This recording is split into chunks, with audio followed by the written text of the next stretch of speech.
I think it says Justin Fields, Cam Newton, Super Bowl MVP type. Yeah.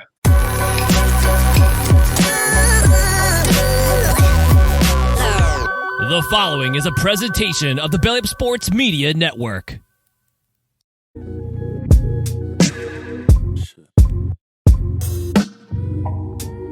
me take away with.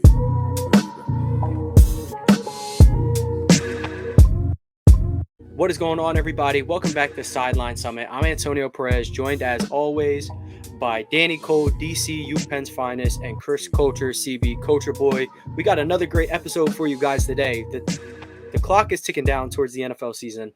We're all hyped.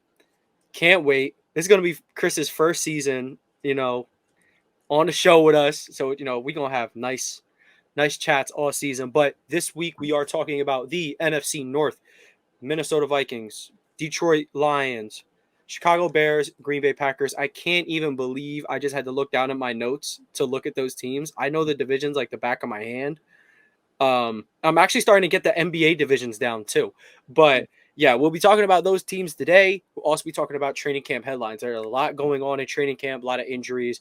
I believe KJ Hamler was actually diagnosed with a heart condition today. So, prayers to him. Hope everything's okay. I heard it's not too serious. I won't keep him out too long, but Dude, that is scary stuff. The Broncos again, dude. Tim Patrick tore his Achilles. Prayers to him. Tim Patrick.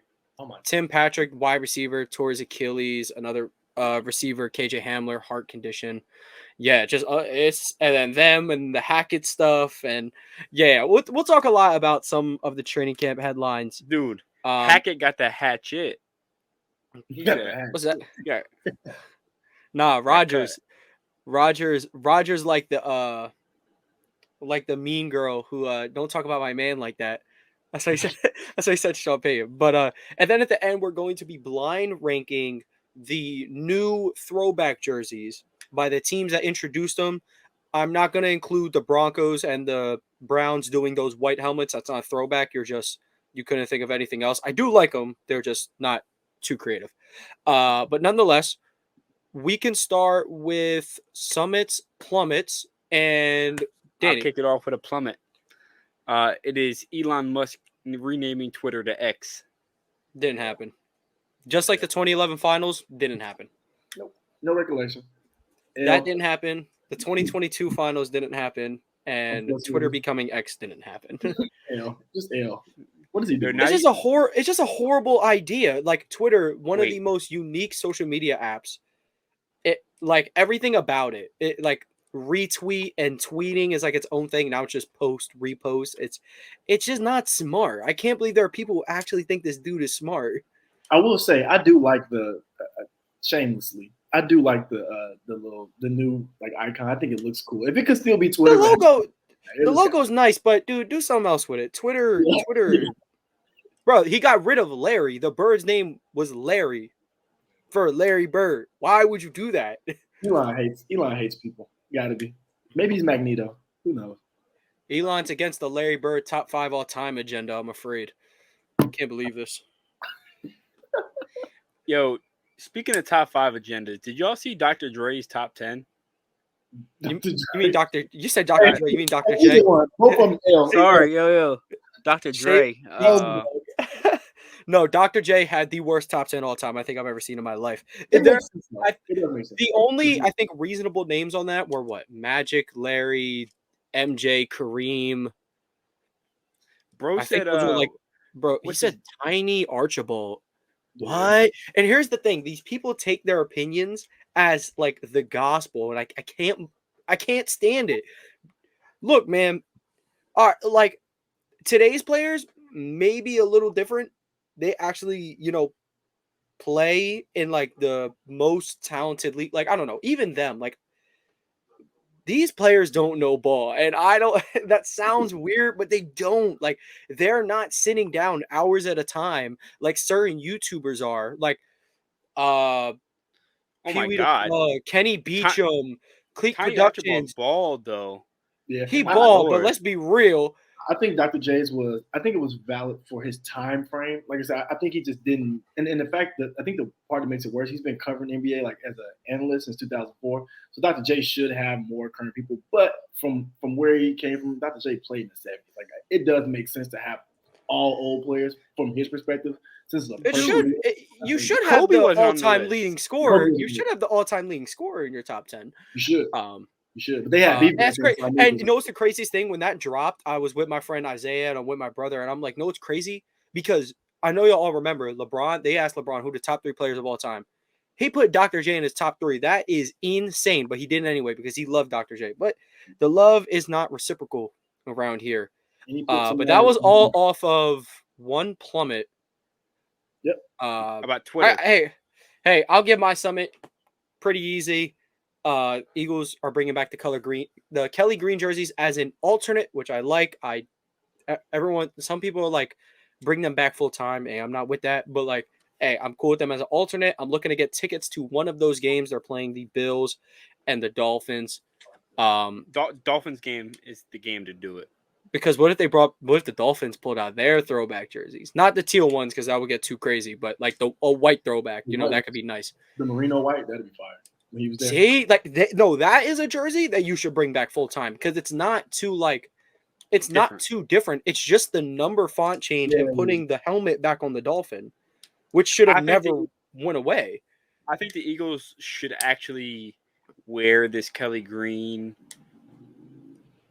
more than 2 times. I think they should wear 3 or 4, but nah, because you got to fit in black twice as well. So it's a must. You wear black once against the Giants per year, and then once against someone else. The Giants, yes, the Giant. It's like tradition. We wear the black jerseys. We destroy the Giants, and life goes on. So it's basically 4 weeks of alternate, and then from there you have 12 weeks to split, green and white combos of each. I'm not gonna lie, I'm not the biggest fan of the Eagles white uniforms. I like the all white, and they actually did a white top black pants combo before. That's nice. That was fire. Because Jalen wanted to do it. So on it, Danny was talking to me earlier about a combo of like a Kelly Green helmet and a black jersey, and maybe like altering like wherever would be like midnight green will be Kelly Green, which I'm not a fan of, but like Jalen can make that happen. Look, anybody could come out there in any uniform because the Ravens came out there in yellow pants one time. You sure did. But it was so gross. That was horrible. But Chris, did you want to give a summit or plummet before we make a second round of summits and plummets? Because I double plummet. I have a double plummet. I want everybody in the NFL who voted on that top 100 list to be drug tested tonight. I want to be drug tested tonight. And if they still come back the same answers, send them somewhere else because they're literally losing their mind. There's no way. I don't care if Lamar Jackson played 30 minutes last year. He should be behind some people.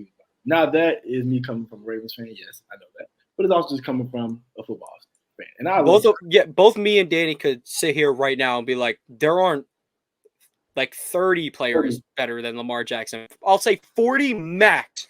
40 I said there are 45 players better than Lamar Jackson. And that was me being like super, just like with everybody involved. And I don't know. I mean, and I think one thing is like when you get these lists from players, like you seem to just take it more realistic because they're in the game, they play with these players. But I don't know.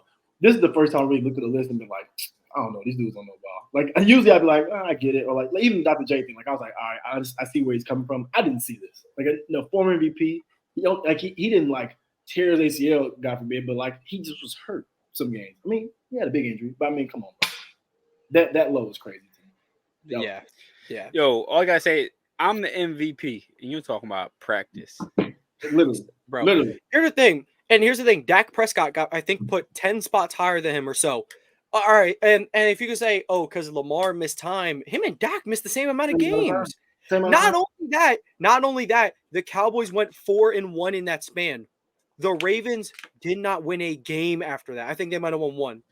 The last 2 years, they legit spiraled downhill completely without Lamar. He is that team. In terms of most valuable player, no one is more valuable to their team than Lamar Jackson and Josh Allen, in my opinion. But you said we'll talk about this more next week. But I think the Steelers and a lot of people think the Steelers it's going to be the Ravens and the Bengals that are duke it out for the division. I think it's the Steelers and the Ravens. I think the Bengals regress this year.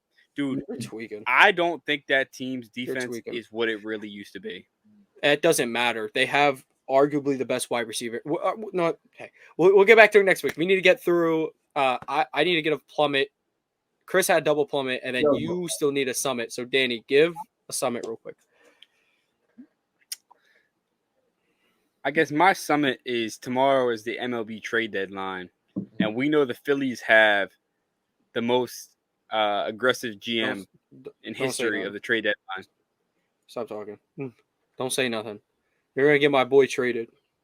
Who? This is what Danny sent us. Speaking of bad uniforms, we got the mustard Blake color rush. Crazy. Yeah, that's bad. Yo, that's bad. Who saw them and were like, that's a jersey.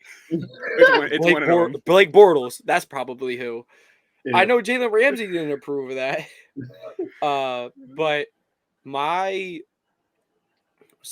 Plummet is the Phillies losing the poop series. That's very. Oh my god, the poop series, Chris. You know what the poop series all is? off bad pitching. So basically, here's how it is. So it's the Phillies logo is a P, and the Pirates logo is a P, and the way the Phillies squoreboard is, the score's in the middle. So every first inning, it's P00P. So just poop series. And quite frankly, here's the thing: Game 2, Nola gives up like 6 runs, and we can't make it all the way back.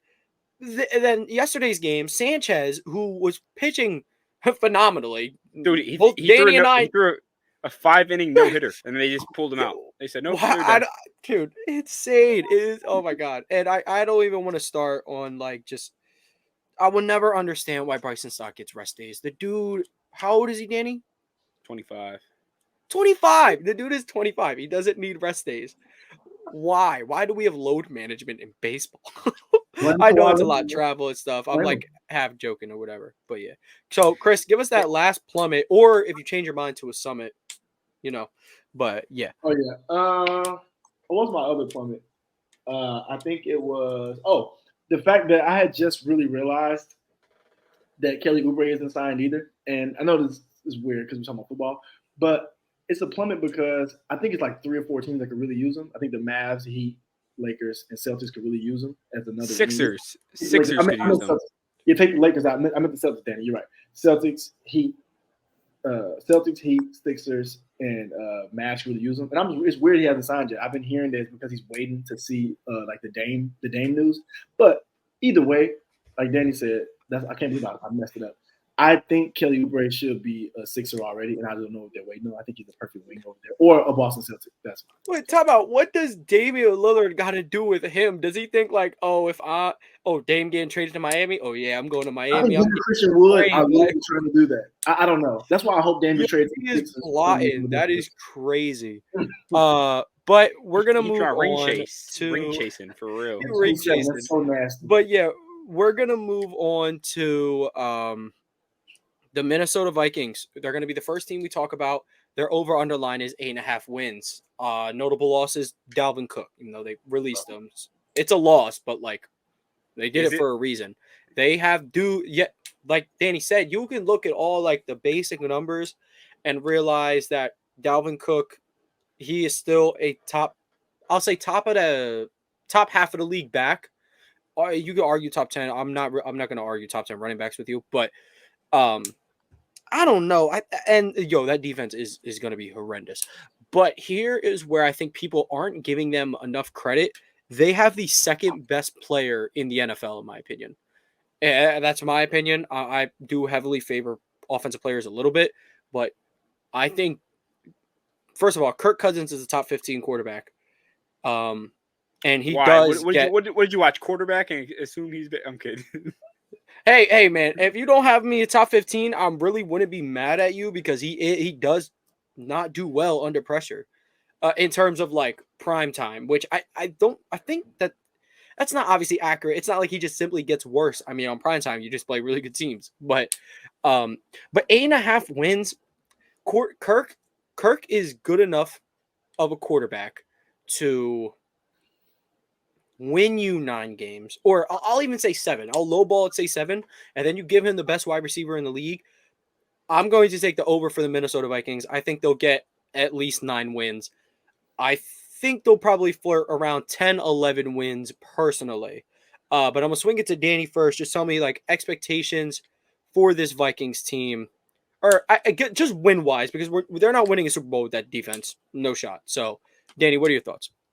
I think the Vikings are like the Atlanta Falcons on steroids. Their defense is a little bit better. Their offense is better and more put together. Yeah. But like, and mainly the quarterback spot. But like, you can't tell me Kyle Pitts in London couldn't be what they're not gonna be the best receiver in the league. Well, Pitts can be better than Hawkinson by the end of the year. I can I honestly might stand on that, but I think the bevy of weapons kind of makes up for not having statistically the best 24-year-old receiver ever. I get where you're coming from, though. I get where you're coming from. This team, if you put it together, I think they win 9 games. Their defense isn't good enough to get them too far in the playoffs. If they make the playoffs, the Eagles are going to beat them like 40-0. That's crazy. Dude, what Darius Slay did to Jettas last year was criminal. I can't believe, like, I'm still so in disbelief about that, because Slay, like, I'm a big fan of Slay. I still think he is one of the 5 best corners in football, which is probably a biased take at this point in his career.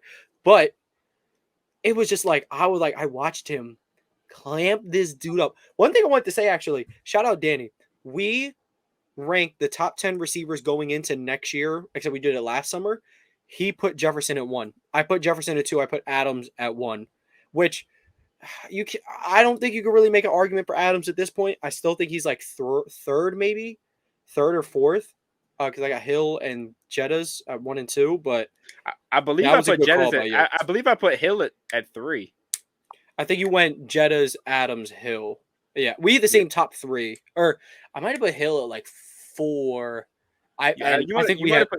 You might have put Cup. I think there. we put Cup. I think I put Cup at 3, which I don't blame you. All those guys, bro. If you think they're the best receiver in the league, I won't argue. I just personally think it's Jettas. Like, no, he's not the best route runner of those guys. He don't got the best hands of those guys, and he don't. He's not the fastest of those guys, but it really doesn't matter, because he might be second best at all of those. Yeah. He's probably the second best route runner, second best hands. He's got good speed. He's a good deep threat. He can move after the catch. Where it really sold it for me was that game against Buffalo last year. He single-handedly, literally, won that game for them. Like, it's like you're watching Michael Jordan in the clutch, and he's going down, pull up, elbow, mid-range, bang. They get the stop.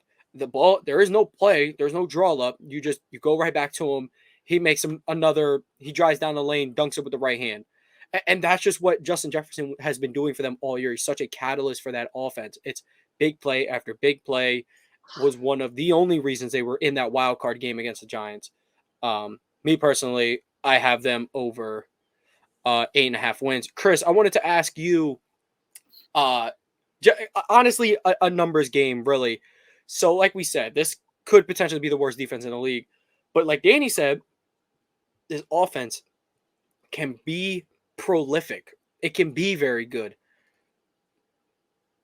Do you have any, like, NBA, like, it can be an all-time team, like any NBA any year team that you can compare this to? Because I kind of have one in mind. Well, it's a current team, but yeah, go ahead. I got one for you. This is Suns. What do you mean? I got one for you. Here it is. And when I say, I'm like, maybe. So I do got them going over 8.5 wins. And Danny, you're right. It's because I watch quarterback, and now I think Kirk Cousins is the top 3 quarterback in NFL. I do like Kirk Cousins now as a person. He seems like a cool guy, honestly, and he shops at Target. I mean, all people do. That's cool. So that's I like Kirk Cousins. I hope they get over 9 wins. And honestly, like I said, with Justin Jefferson, at the end of the day, bro, you're gonna get at least 7 wins. So I'll pick them to get 9. But the offense I compare them to, and this is why I say the Run TMC Warriors. And the reason I say is because it's three players that mainly made the team, right? You have Mitch Richmond, Chris Mullin, Tim Hardaway. You have Justin Jefferson, who's your star, and in that point in time, you can make it Chris Mullin. He's the guy the engine. He's the engine still. But you still have to have the person that gets him the ball. Kirk Cousins, Tim Hardaway. That's your thing. Now they both did it different. Tim Hardaway's way more flashy. He had the crossover thing, but he got the ball to him when he needed it. And the last being Mitch Richmond, I put Adam Thielen in that spot. Not Adam Thielen, I'm sorry, Hockenson in that spot. Because Hockenson can be very special, and I think can be very dangerous, but he's also like the most forgotten about in that three-man offense as wide receiver type quarterback. Yeah, so that's very good for them. And that'd be my comparison because I think they scored a lot of points, but their defense wasn't great. That's why it didn't really go far. Now, of course, in the NFL, you only play one side of the ball. But the same thing happens. Like you can put up as many points you want, but if you don't get enough stops, you don't win. So I think that would be my comparison, just because I see them being like a three-headed monster in the sense. I think Hockenson takes a lot of the pressure off Cousins being that release and not having Dalvin Cook anymore. I think Madison's good. I think he's pretty good. I don't know if he's Dalvin Cook good, but I think he'd be solid. But I think that can be like a little three-headed monster right there. Yeah, and don't sleep on Jordan Addison coming out of the slot, assuming nothing goes wrong with that. He had like a speeding ticket, or it was something like that, but he wasn't intoxicated. He was trying to get his dog to the vet, which me and Danny can tell you right now, more than justifiable to go 120 and a 50. And this is the thing, all day over the dog. This is the thing about that. He was going 120 miles an hour because he had a car that can do that. Any regular person who had a dog, they would probably been doing 80 or 90. They've been doing over the speed limit. So I think it's like one of those things you have to treat it as more of like a, not what type of car he's in, what was he trying to do. Yeah, he gets a little bit of trouble, but you shouldn't suspend him nothing crazy like that. Yeah, no, I don't think he harmed anyone, and he wasn't under the influence, which is the most important part. He was just speeding, which is just speeding, still bad, but trust me, I get it. I really do. But Danny, did you have over or under 8.5 wins? Just so I can mark it down. I said it in our segment. I said I got him getting 9. Yeah, 9. Oh, yes. All right, so we all have them slightly going over, which is pretty awesome. But we're going to move on to the Detroit Lions, who are one of the most hyped teams in the NFL coming this year. No, ever. Not in the NFL, ever. This is dude, this team was doo-doo buns. They didn't make the playoffs for like 10 straight years. And people are like, this team is winning the Super Bowl. No, what the Jets are what people think the Lions are. Be realistic. Yeah. Okay. I like that. And because you're in the same boat as I am, something we need to talk about with the Lions is they are like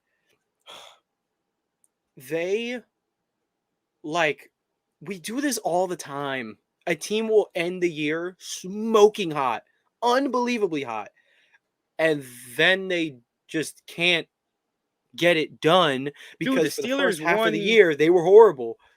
The Steelers won 7 out of the last 9, and they lost 37-30 to the Bengals and lost 16-14 to the Ravens. They literally didn't lose other than like 2 quarters of football. Yeah, and where's the Steelers hype? Where's the Steelers hype? Nowhere. Yes, because I don't understand why NFL fans, we pick and choose what half of the year do we hype up. Do we hype up the Lions' last 9 or so games? But for the Steelers, we're only going to focus on whatever happened before that bye week. Like, it just doesn't make sense. And here's another thing. We happen to talk about the schedule. They played the Chiefs. They played the Bills. They played the Eagles. They played the Dolphins. They played top teams in the NFL, and we're losing close games. If that flips the switch a little bit, talk about that Dolphins game. Not only should y'all have won, but that was Kenny Pickett's worst game ever. Like, that was a game that made me question whether he could actually be an NFL quarterback. But obviously, I'm just overreacting. But back to the Lions. Yep. I do believe this is a good team.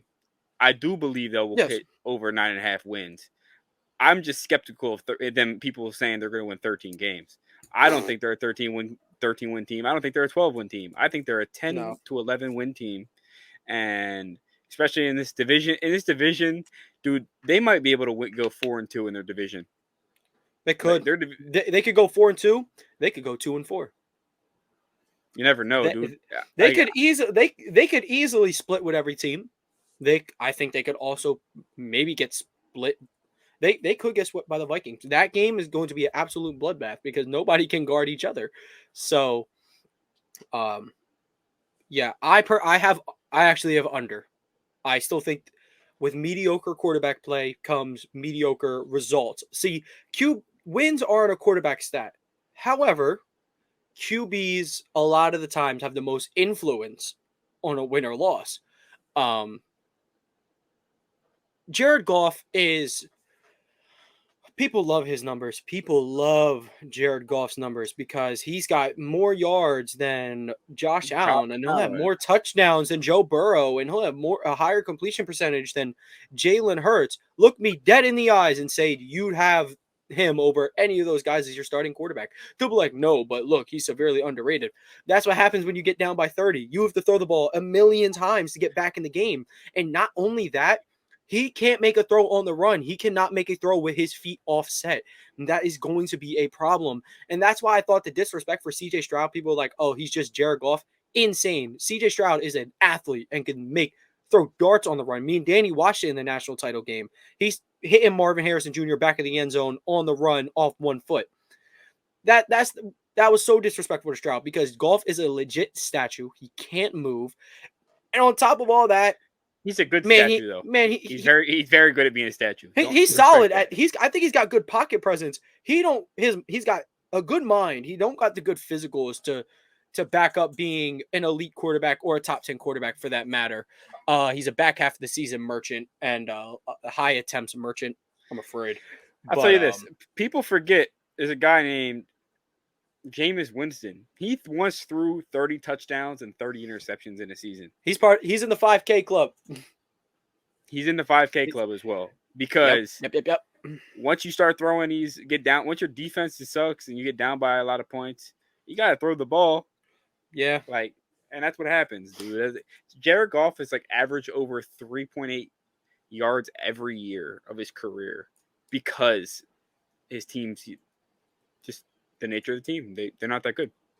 So I wanted to ask Chris because I'm pretty sure his sleeper QB I can't remember which one, but I remember we talked about it during our NFL draft time.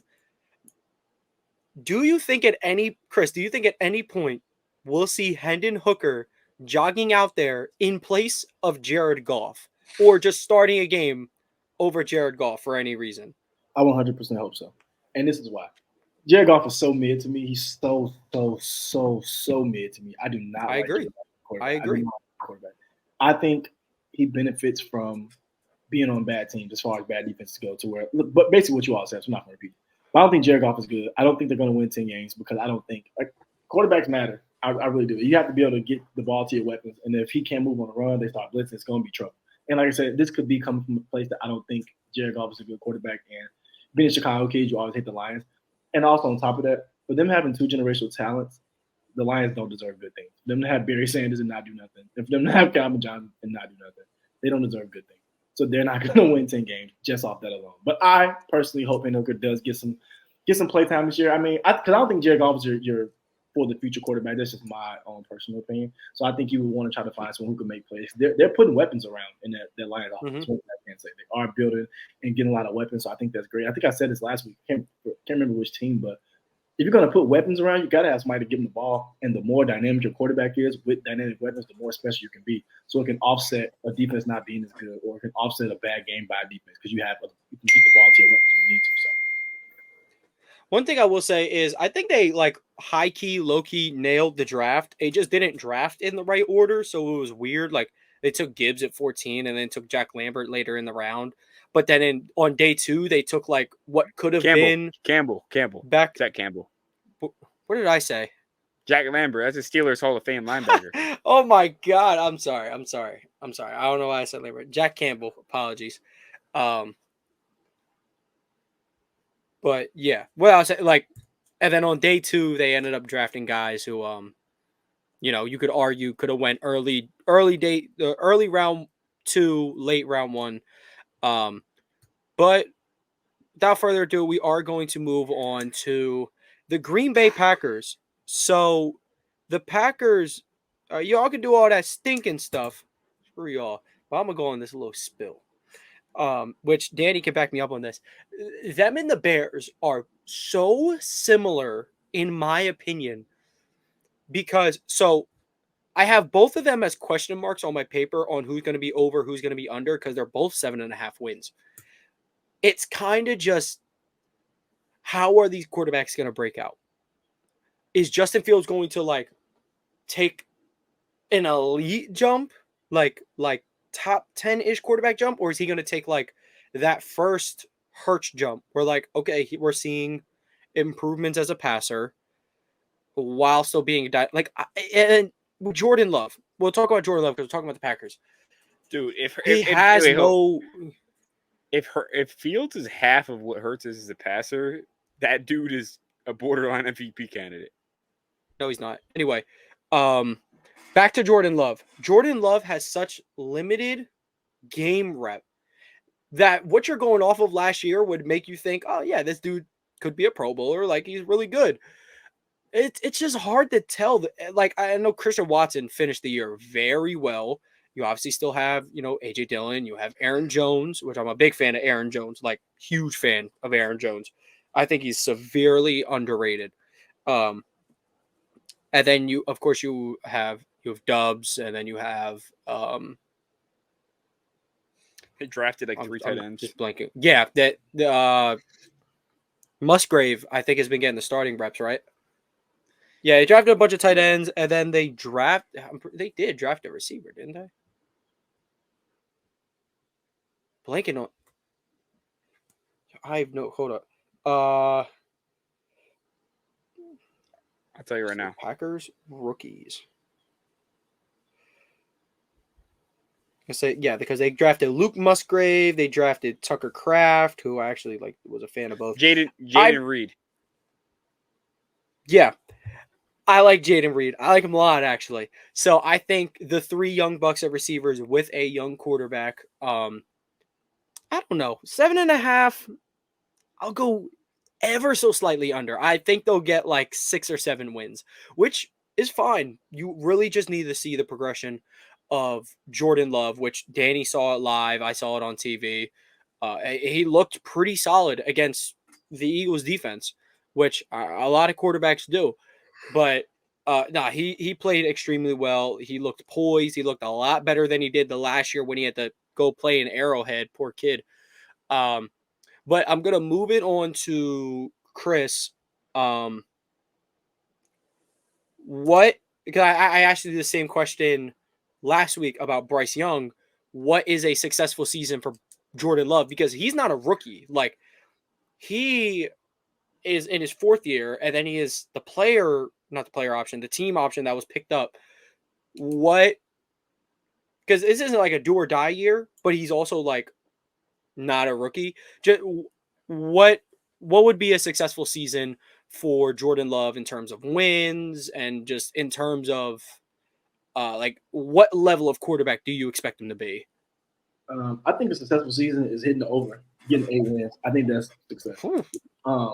And the reason I say that is because he's not a rookie. It's not like it's your first time trying him out. I mean, of course, he hasn't had the playing time that he should over by the time year 4 is because Aaron Rodgers was there. But at the same time, it's like you expect more from him. You expect him to have learned under Aaron Rodgers. You expect him to have learned the offense. You expect him to learn everything. So it's kind of like you're not put up and shut up, nothing like that. But it's like we want to see what we have in you. So I think they're going to put him in a lot of difficult spots. I think he's going to have to make some plays to just show that he may be the guy moving forward because they've had him for so long. They think they have some type of faith in him. So I think that is. So I think success is kind of skewed. I think just getting wins, no matter how he gets them, whether it's with his feet, whether it's his arm, whatever it is, I think just getting wins, I think it's going to be important because at the end of the day, like you said, they have some weapons. I like Aaron Jones a lot too. I like A.J. Dillon a lot as well. So I think it can be a quick digging dump down guy with screens, stuff like that. So I think they can ease him into being like the full-time starter, but I think getting wins is just going to be what it is. And maybe 8 may be a lot, but I mean, at the same time, what do you expect from Justin Fields? Or what do you expect from second-year guys? You know what I'm saying? So I think it's like, what is that? What are you really thinking? I think it's just going to be getting wins. 8 wins isn't even a neutral. I mean, 8 and 9 is like it's doable if you got a good roster. But swing it on over to Danny. Danny, you got something to add on about the Green Bay Packers? I know I was giving a little stink fest. I think their defense is still elite. I think their offense has a lot of question marks. They're either winning 10 games or they're winning like 5. I don't think there's really anything in between. They're either going to click on all cylinders or they're going to stink it up. I lean towards the higher side. I think they hit 8 wins. All right, so we have 2 overs. I'm actually the only under, and I think I'm actually the most enthusiastic about this squad. But Danny, the reason why here's the thing, you know what, this perfect transition into the Chicago Bears. If Jordan Love, or if Justin Fields, we'll say, is half a good as passer as like current Jalen Hurts, that just, he wouldn't, I don't know about an MVP. I'm not going to say literally half. Let's say like Jalen Hurts light. One thing that also kind of separates the two is that he doesn't have a receiver that's like even as good as Devontae Smith, which is still very hard. He's a top DJ Moore is very good. DJ Moore, apologize. I don't think he's as good as Devontae Smith. I think DJ Moore is a wide receiver. He could be the wide receiver 1 for your squad. He will have a bounce back year. Apologies. All due respect to DJ Moore. But I mean, we're talking 7.5 wins for this squad. I'm not really 2 last year, 3. They had 3. They started 2-1, I think, and then it got bad. One of those games was in the mud in a monsoon against the Niners. I'm not. Hey man, they playing in the same condition. It's fair game. That only works when I'm backing up Trey Lance. But I don't know. Low key, you know what? I'm gonna be optimistic here. I think the Bears upgraded on defense. They signed my boy TJ Edwards, who both me and Danny know can get sideline to sideline on the run plays. Who they just did not have that last year. They obviously overpaid for Edmonds, clearly, but you know, after being not negative for 2 rounds, I took 2 straight unders. I'm actually going to take them for the over. I think Justin Fields could get 8 wins, which would be 3 more than what he has in his career already. I think this year, because last year you saw the sparks of good ball placement. And I just think with DJ Moore, what everyone calls is your Stephon Diggs. Like, you know, like AJ Brown was Hurts, Stephon Diggs. DJ Moore being your Stephon Diggs is not no disrespect again, but you know, that's not it. Like these other 2 dudes were like top 5, 10 receivers. But I'm gonna go the over here. I've been watching a lot of Justin Fields at Ohio State in the past 2 days. There's no way he cannot be an elite passer. No way. This dude used to have elite anticipation, and like he still does now, and like his weapons aren't the best, but hey. Nonetheless, I actually want to start with Chris, the Chicago kid. What are you thinking about those hometown Bears this year and Justin Fields? I kind of had on Bears colors accidentally, almost blue and orange, almost. It's close enough. This is more like Knicks colors. You're right. The mid 3. This is the thing. I'm a big Justin Fields fan. Man. I'm a really big Justin Fields fan, and I hate the Bears. So this really means something coming from me. I love Justin Fields. I think, and this is probably a hot take, so y'all write this down. I think this is Justin Years. I think this is Justin Fields, Cam Newton, Super Bowl MVP type. Yeah. That is. And I'm gonna tell y'all why. I'm gonna give y'all why. DJ Moore, Claypool, they have something to prove. Claypool, people think he sucks now. So, and he suck, but he's not special. He's not special. I think he's like everybody thought. So I think him and DJ Moore are gonna have something to prove. I think Justin Fields has something to prove, and I think, like you said, he's been an elite passer before. Now he's been using his legs. If he can just get to 70% of what he was at Ohio State as far as passing goes, he'd be around that level because he would legitimately be a dual threat quarterback with legitimate options. And I like Cole Kmet too. I think he's pretty good. I really like Cole Kmet as a tight end. Yeah, I like that they I'm pretty sure they gave him a new little bag. Yeah. He reminds me of like I won't say Mark Andrews, but like I don't know if you guys remember Ty Heap. He reminds me of Ty Heap a little bit as far as the safety blanket. So nah, bro, he little Heath Miller from Walmart. I knew he was going to say Heath Hey, Miller. either way, Heath Steelers Miller, fans love and their that's my Heath dude, Miller, you know, man. I hate the Steelers. Heath Miller's my dude. That's my dude. So yeah, I think Justin Fields has that year this year. It's like it's probably a reach, probably a hot take, but I think he has that Jalen Brunson type of step forward. Like he leads the team, like he goes from 18 to 25 points a game type of thing. Like I think he really takes the next step and really, really becomes that dual threat guy that I thought it would be coming out of Ohio State. So are they saying that? Over.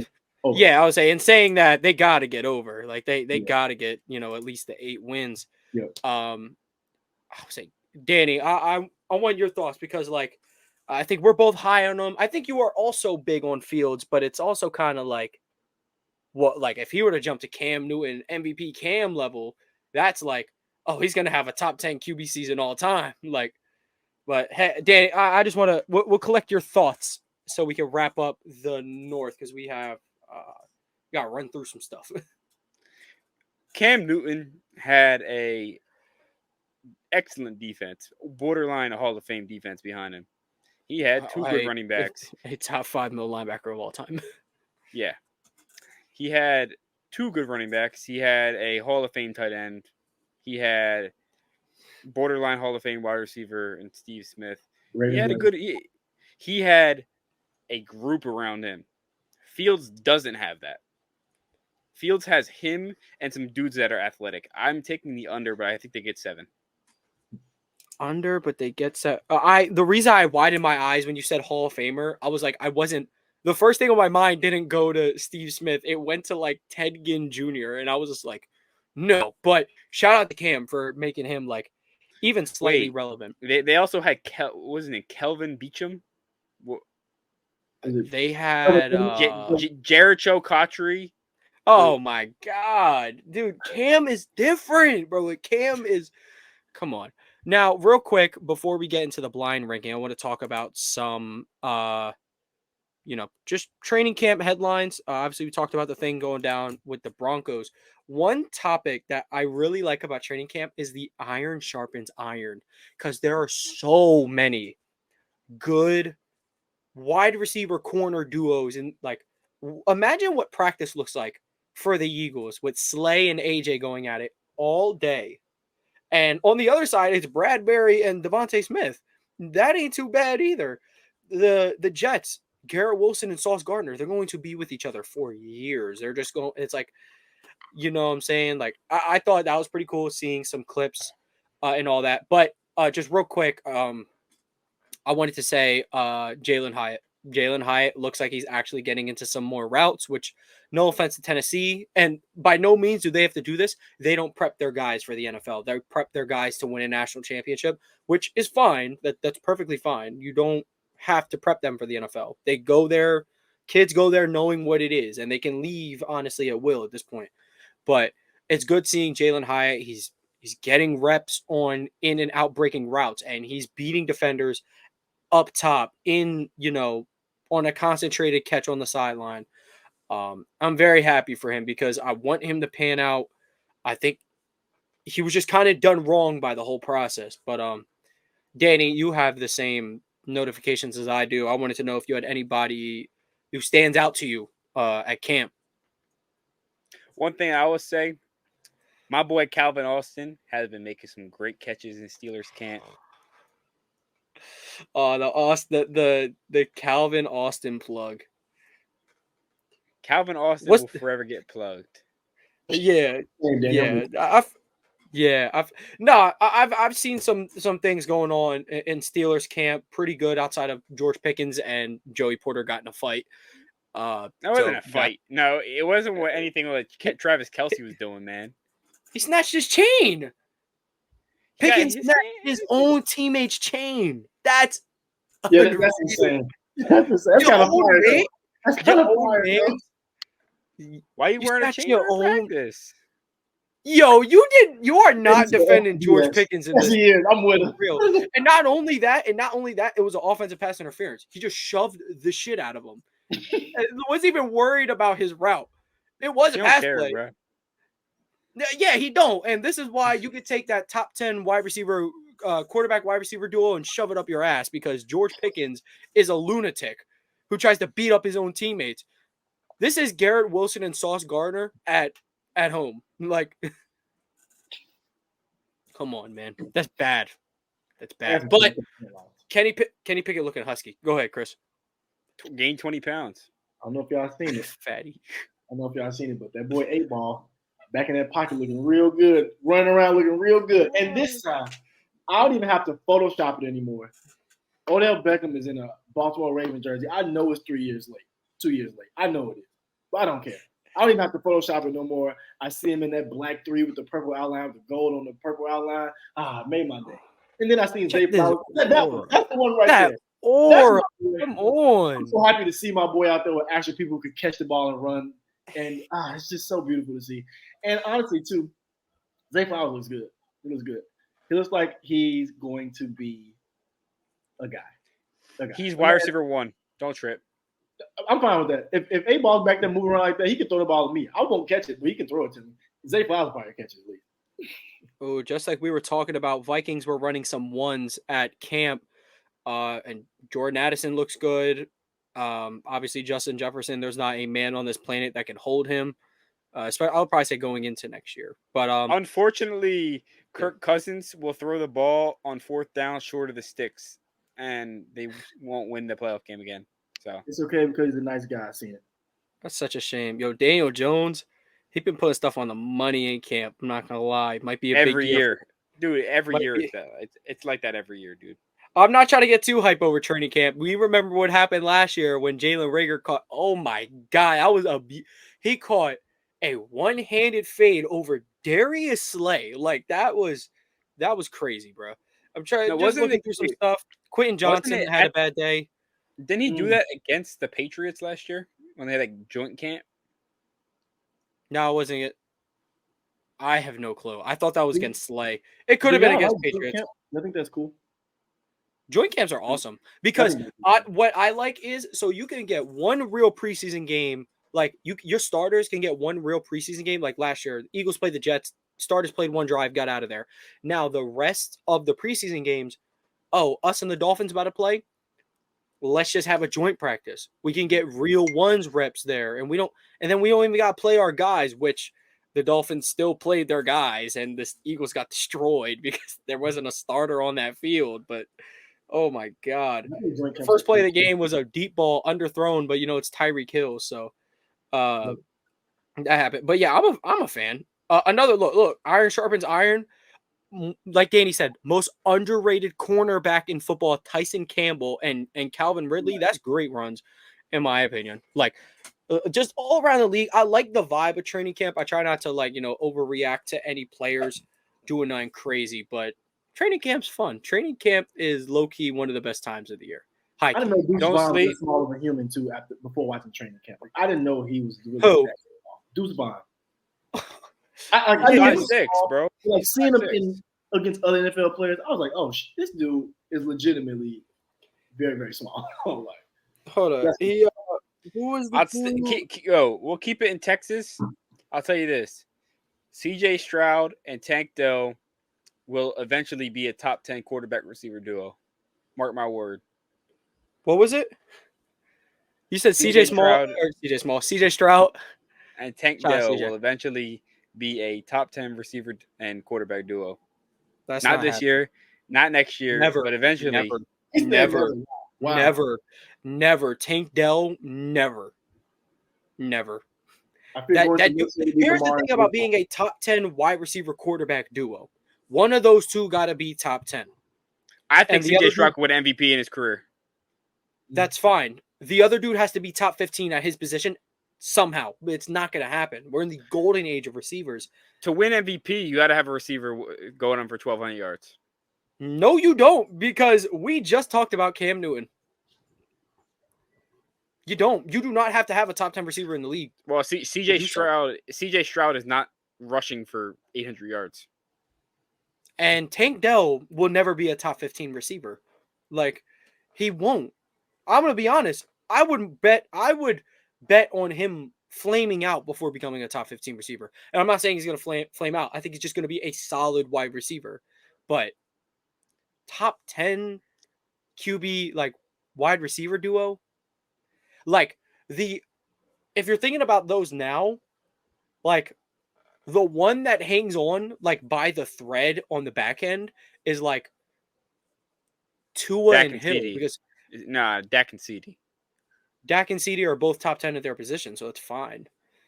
I think Dak is the 9th or 10th best quarterback in the league. I think CD is the 9th or 10th best receiver in the league. So, yeah, they would be directly on the back end. But let's think about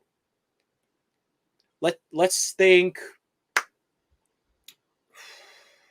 What's a good example? I'm trying to think of Kirk and Justin Jefferson. Justin Jefferson is the fucking man. He's the best wide receiver in the league, but Kirk is so mid.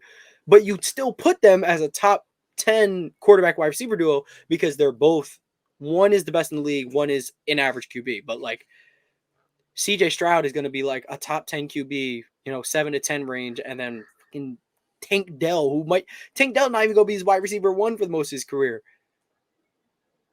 Probably will be. He will not. He's wide receiver 3 on this current roster. So, and Nico Collins is young, and John Mechie, the only reason he just didn't play last year is because unfortunate cancer. But come on, man, Aaron, come on. Tank Dell is wide receiver 3 on that team alone, my opinion. Actually, I had Jaden Reed over Tank Dell coming out. I was a big Jaden Reed guy, but that's neither here nor there. We have to get to the thick of what this episode was meant to be about, and that is blind ranking the new throwback jersey. So I'm going to write down y'all answers here. Remember, we're blind ranking here, so I'm only giving you one at a time. There's 5 jerseys. There's 5 slots. First one we're going to go with, going to start out hot. Actually, let me restart this good. So those who are watching now, you're going to see I'm going to reenact this for TikTok. So watch this real quick. Let's blind rank the new NFL throwback jerseys. Wasn't that nice? Wasn't that good? I could get into acting. But anyway, we're going to start. First jersey up, we're going to start with the Seahawks silver helmets, lighter blue jerseys, I'll say. That's 1 for me. It's your 1? Can you put a picture up, Tom? Yeah. I'll pull up a picture of every single one of these. Seahawks throwback jersey.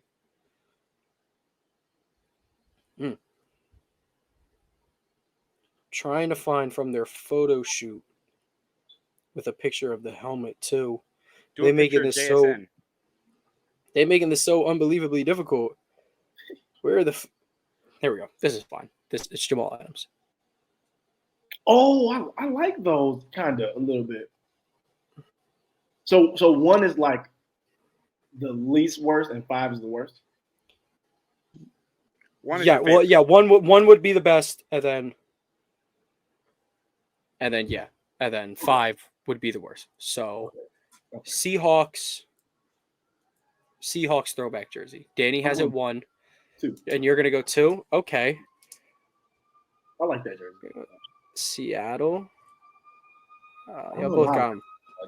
Both got them pretty high. All right, next one. We're gonna cool down like a way bunch. We're gonna go with the Vikings throwback jerseys that they just introduced this year. I don't know if either of y'all got a look at them, but I can throw quick picture in the chat if I could ever find an example of one. What is with these teams?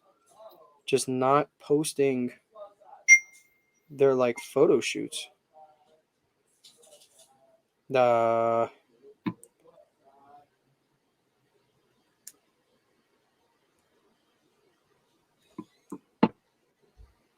we go. This is kind of like not doing them justice, but whatever. I'll send it to y'all right now. The Minnesota Vikings throwback jerseys. Send y'all a pic. You're going to go 4. Oh. Danny's going to put him at 4. I kind of like these. That's what I said. I was like, they didn't do much, but I like it. I'm going to put him at 3. Put him at 3? Okay. Okay. All right. And I'm going to find a picture first. Dang, I kind of wish I like this one a little bit. It reminds me of Randy Moss time there with Dante Culpepper. A little bit. When he used to wear the turf tape on the elbows. All right. Throwback to Randy Moss, dude. Gonna send through the next one. We have the Tennessee Titans, Houston Oiler throwback jerseys coming in next. Hell. Trace, I think these are very great color combination. I think the only reason they're not 2 for me is because they what's coming. Don't say it. It's technically not theirs. It technically is theirs. We can debate about it right now. It's their. It's them. The Houston Oilers are them. Who does the Oilers belong to? Them. They were the Tennessee Oilers for 2 years, and that was them. That's like this is the same argument. If a team gets put in Seattle for the NBA and they don't take the name Supersonics, then anything that has to do with Supersonics ever belongs to the Thunder. Like they will keep all those records and stuff. That's the difference between that and then like the Ravens. Like Browns became the Ravens, but then the Browns came back. If they became the Cleveland Dogs, and that's completely different. Now the Ravens own all of Browns history and they get clowned for their history. But let me know if that picture came through or not. Houston Oilers. Chris is on you. Yeah, Danny put them at 3. Oh, I hate these. I think they're 5. Oh wow. Okay. I hate them. I hate them. I really do hate these. I don't like the light blue. I don't like it. I don't like it. You're not a fan. You're not a fan of the light blue? No. And I usually am. Powder blues, baby. That powder blue right here. You know what's weird? I don't like this jersey, but I like the Houston Rockets like light blue H-Town jersey. I know it's weird. But I don't Those are fire though. Those are fire. I know what you're talking about. They look similar-ish enough, you know. Like, the next one. Remember Harden wore that jersey and he looked fat. Yep, that was Fat Harden. It was that fat suit. The next jersey that we'll be doing is the Tampa Bay Buccaneers creamsicle jerseys. The classic. I think they wore them in the late 80s, 90s, and then changed it around the 2000s.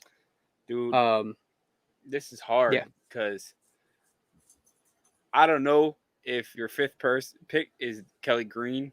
I don't know how many teams release a new uniform because I'm a big fan of these. So I'm going to put them at 2 just because I think these are very, very clean uniforms.